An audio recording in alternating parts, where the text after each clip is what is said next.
오늘은 사람 중심적인 신앙, 하나님 중심적인 신앙이라는 제목으로 하나님의 말씀 전파하도록 하겠습니다. 어제 이어서 바리새인의 외식에 관한 교훈 두 번째 시간입니다. 어제 본문의 배경이 되는 장소는 바리새인의 집 아니었지만 오늘은 집 밖입니다. 바리새인과 논쟁하시던 주님께서 바깥으로 나오셨는데 이러한 상황을 보러 온 사람들이 본문 1절을 보니까 수만 명이나 되었다, 그렇게 얘기하고 있습니다. 이것은 그만큼 큰 이슈의 문제였다라는 것을 얘기할 수 있는 겁니다.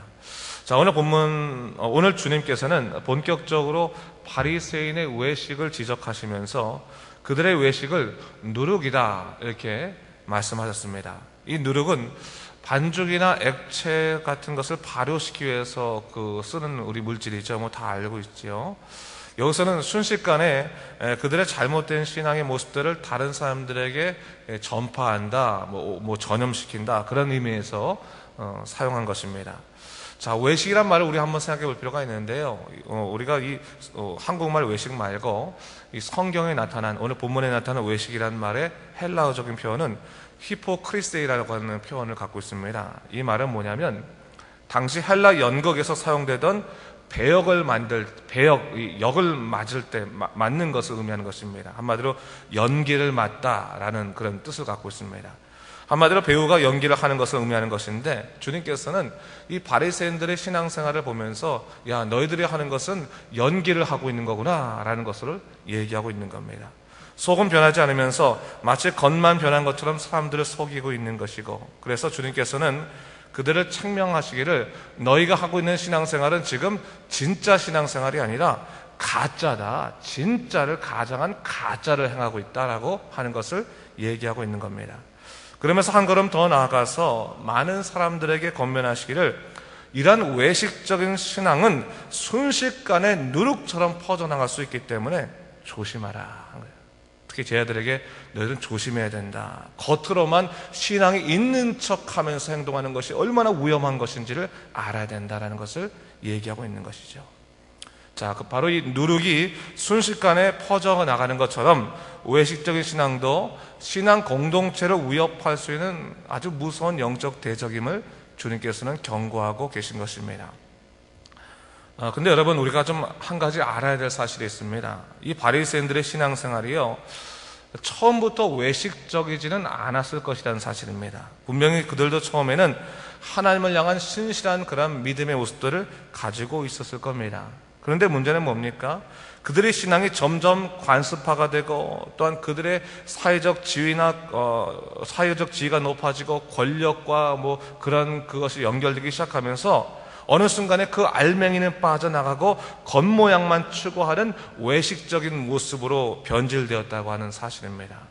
여기서 중요한 신앙의 갈림길이 있는 것이죠. 신앙생활에는 사람 중심의 신앙생활이 있을 수 있고 하나님 중심의 신앙생활이 있을 수 있음을 얘기하고 있는 겁니다. 사람 중심의 신앙생활은 사람을 의식하고 사람 자체가 목표가 되는 신앙생활입니다. 이런 경우 외식적인 신앙의 모습들이 많이 드러납니다.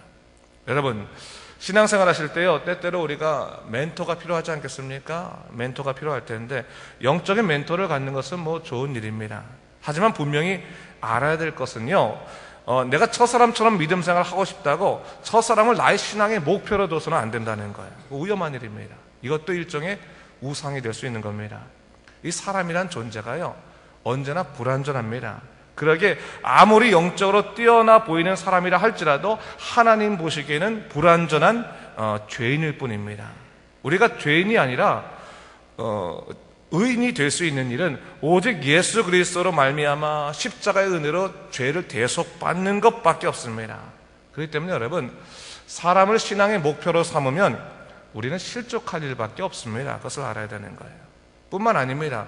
존경도 마찬가지예요. 남들에게 칭찬받고 존경받는 것을 신앙의 기쁨으로 삼기 시작하면 우리는 어느 순간에 다른 사람들에게 실망감을 주지 않기 위해서 끊임없이 자신을 꾸며야만 하는 외식에 빠질 수밖에 없게 된다는 사실입니다. 외식적인 신앙은요, 먼 곳에 있는 게 아니에요. 먼 곳이 아니에요. 남들을 배려한다고 시작하는 그 신앙적인 태도가 나중에는 자칫하면 외식적인 신앙으로 뒤바뀔 수 있다는 거예요. 그러게 신앙생활을 할 때 언제나 사람의 눈을 의식하기보다는 하나님의 눈을 먼저 의식할 수 있어야 되는 겁니다. 그런 의미에서 사람 중심이 아닌 하나님 중심의 신앙생활하는 것이 얼마나 중요한지를 좀 깨달을 필요가 있어요. 하나님의 눈으로 나를 좀 바라보고 또 하나님의 마음을 읽으려 할 때 우리는 나를 좀 더 객관적으로 바라볼 수 있게 되는 것입니다. 핑계대지 않게 되는 거예요. 합리화시킬 수 않게 되는 겁니다. 때때로 우리가 살아갈 때 여러분, 우리가 짓는 죄는 어쩔 수 없는 일이고 남들이 짓는 죄는 정말 큰 것이다라고 생각할 때가 많이 있지 않습니까? 그러나 여러분, 죄라는 것은 다 똑같은 겁니다. 내가 죄가 있으면 그것은 자복할 일입니다. 또한 내 죄를 숨기면서까지 남들에게 좋은 신앙인으로 보이려고 하는 태도는 결국 하나님 보시기에는 가증스러운 모습으로 뒤바뀔 수도 있는 겁니다. 이건 더 큰 죄라는 것이죠.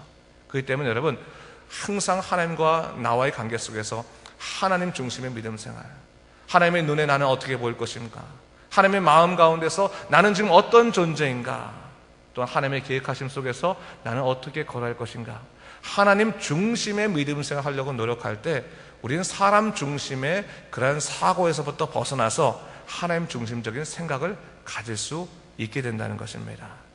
자, 그런 의미에서 오늘 주님께서는요, 주님의 마음을 분명히 드러내고 계시는데 4절과 5절 말씀을 우리가 같이 한번 읽어보겠습니다. 4절 5절 말씀 시작. 내가 내 친구 너에게 말하노니 몸을 죽이고 그 외에는 능히 더 못하는 자들을 두려워하지 말라.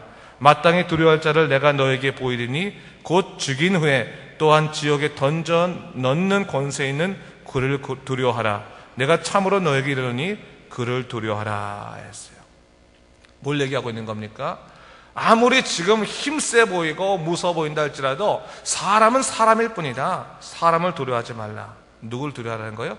하나님을 두려워하라 얘기하고 있는 거예요. 하나님을 두려워하는 것이 신앙이다. 그러면서 주님께서는 현실적으로 사람을 두려워할 수밖에 없는 당시의 정황이 있지 않겠습니까? 특별히 바리새인한테 찍히면 얼마나 고달픈 인생 되는 겁니까? 그 당시 종교사였는데 그 당시의 정황 속에서 분명한 삶의 원칙을 또 하나 알려주십니다. 6절 7절 말씀인데 6절 7절도 한번 같이 읽어볼까요? 시작.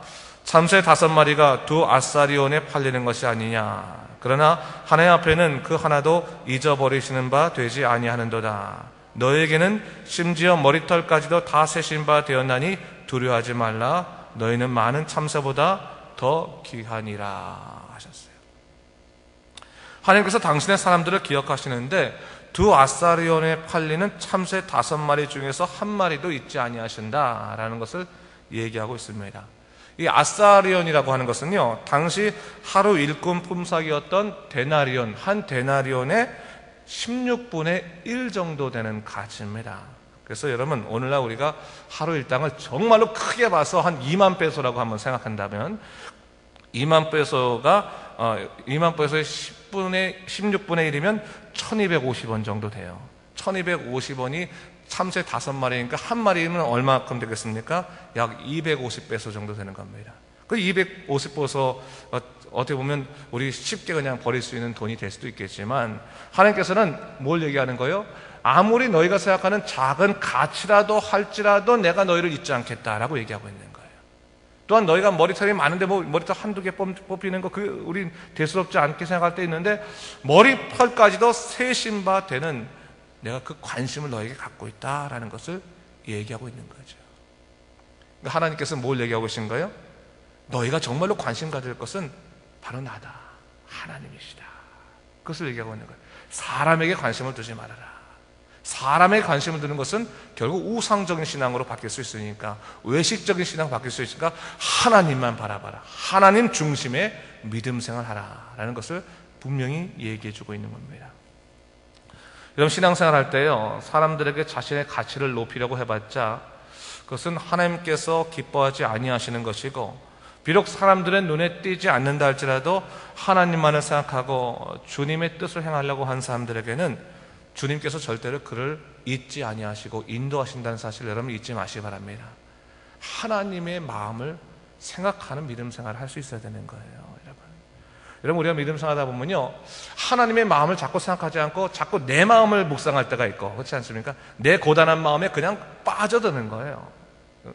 그냥 그럴 때도 있고, 또한 다른 사람들의 눈을 바라볼 때가 있고. 그런데 여러분, 우리가 진짜 믿음 생활 잘하려면 하나님 마음, 하나님 눈에서 나를 바라볼 수 있어야 되는 거예요. 그래서 내가 나를 항상 자복하고 회개하고, 내 행동이나 의로 하나님을 기쁘시게 할 수 없으니 하나님의 성령의 능력으로 날 이끌어 달라고 기도할 필요가 있습니다. 그런 의미에서 오늘 본문에서 보면 주님께서 뭘 얘기하고 계신 겁니까? 성령에 대해서 얘기하시면서 성령의 이끄심에 대해서 중요시 여기는 것을 볼 수 있습니다. 10절 12절 말씀을 우리 다시 한번 읽어보겠습니다. 10절 12절 읽겠습니다. 누구든지 말로 인자를 거역하면 사하심을 받으려니와 성령을 모독하는 자는 사하심을 받지 못하리라. 사람이 너희를 회당이나 위정자나 권세 있는 자 앞에 끌고 가거든 어떻게 무엇으로 대답하며 무엇으로 말할까 염려하지 말라. 마땅히 할 말을 성령이 곧 그때 너에게 가르치리라 하시니라. 아멘. 결론적인 것이죠. 뭘 얘기하고 있습니까? 사하심을 못 받는 죄에 대해서 얘기하고 있는데, 궁극적으로 주님께서 말씀하고 싶은 건 뭡니까? 성령께서 그 마음속에서 주장하시는 것을 따라가야 된다. 따라가지 않는 자들은 결국 성령을 모독하는 일이다. 또한 성령께서 그 마음속에서 함께 하셔서 인도하신다면 어떠한 위협적인 일이 일어난다고 할지라도 그때 마땅히 하실 말대로 하실 것이니까 사람의 생각으로 무엇인가 계획하지 말고 하나님께 의지해라 라는 것을 얘기하고 있는 겁니다. 한마디로 성령의 붙잡힘을 받은 삶을 살아가게 되면 너희 인생은 달라지게 된다. 사람의 생각으로 믿음 생활하려고 하지 말고 하나님께 너희 인생을 맡겨라. 그것을 얘기하고 있는 겁니다. 여러분, 하나님께서 여러분의 마음에 일하고 계십니다. 여러분의 삶 속에 능히 일하고 계십니다. 그것을 생각해야 되는 거예요. 사람의 생각으로만 우리가 믿음 생활하려고 하면요, 그럼 엄격히 말해서 믿음 생활을 말할 수 없는 거예요. 믿음 생활은 내 생각을 뛰어넘는 게 믿음의 세계 아니겠습니까? 내 생각 안에 있는 세계는 상식의 세계인 거죠. 그렇죠? 하나님의 놀라우신 약속들을 여러분 구하면서 하나님을 붙잡고 오늘도 하나님의 능력 가운데 사신 여러분 되시길 주님의 이름으로 축원합니다. 기도하겠습니다. 주님 감사합니다. 이 아침에 하나님의 놀라신 약속들을 생각하게 되면서 다시 한번 말씀을 봅니다.